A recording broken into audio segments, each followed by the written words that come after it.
Oh, and now guess what? With runners at first and third, and there's only one out. She might as well just put her bat down and walk. Base hit through the hole. McGill made the excellent play of running it in. It cut down the chance of making an error by throwing the ball. And she kept the runner at first from going to second, although that probably wouldn't have made much difference because they only need one run, but still it can make things happen. She's going to be going to second here real shortly. Yeah. Anyhow. Now, this is definitely, not only is this a good strategic move by Creighton, but I think it shows their respect for Charmel Green. As you said, don't let her beat you. Well, you never want to put yourself in a position, Tori, to where you want the star of the team to beat you. You want to make somebody else beat you.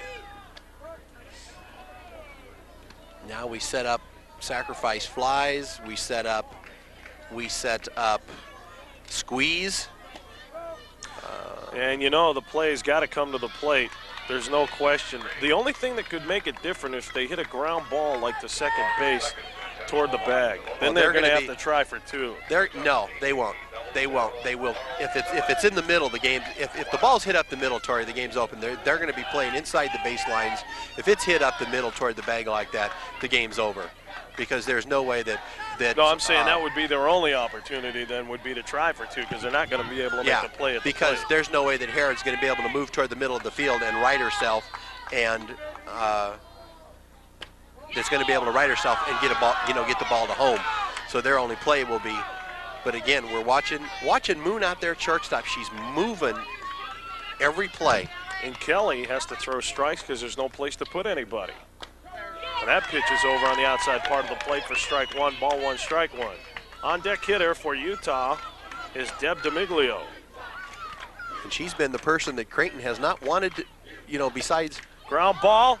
Pickett has it. They go to home for the force out. Boy, what a nice play. They had a shot to possibly get that double play, and Farthington came in real hard and got in Ives' feet, and a nice hard play. She did. She knocked Ives down, and Heidi had no chance to turn the double play. That's right. Yeah. That was a nice play by Pickett. Right at her, fielded it cleanly, knew exactly what she had to do.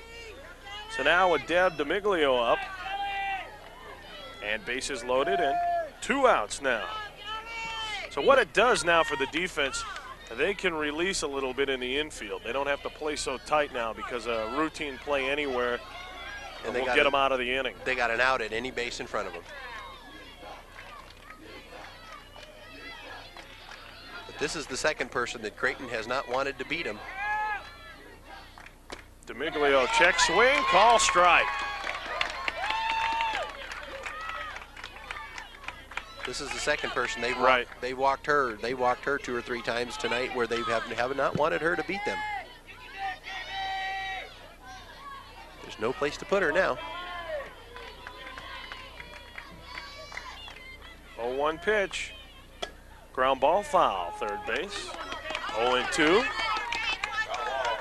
So Amy Cowley's down at third base, Charmel Green at second, and Laurel Simmons is the runner at first. As far as Creighton is concerned, Tori, there's one runner on, and that's that runner on third base. Those other 2 runners are meaningless.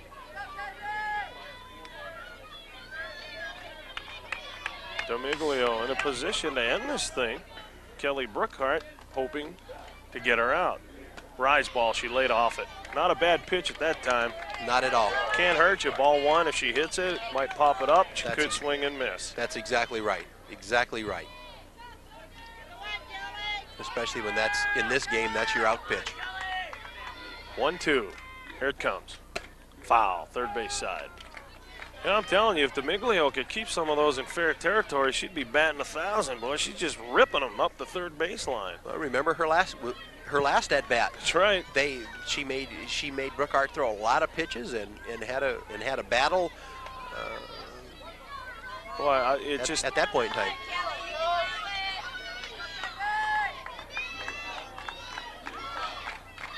Change of pace pitch, hit the center field. Sternad in her tracks. And the Lady Jays shut out the attack by Utah.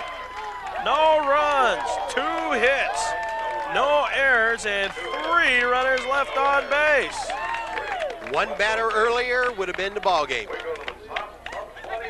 So we're going to the 24th inning. It'll be Heidi Ives, Lori McGill, and Beth Herod for I didn't Creighton. feel any intenseness on their part in this last situation.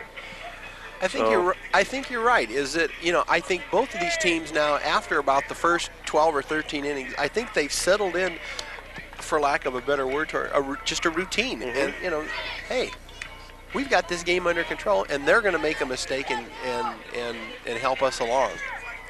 So it's Tiffany Sternad, Dee Dee Pendleton, and Tier Wilbur in the top of the 26th inning. And the way it looks that these two teams are sitting back waiting for each other to make a mistake to give them the ball game, I think we might be here till tomorrow morning. We may be here till Father's Day.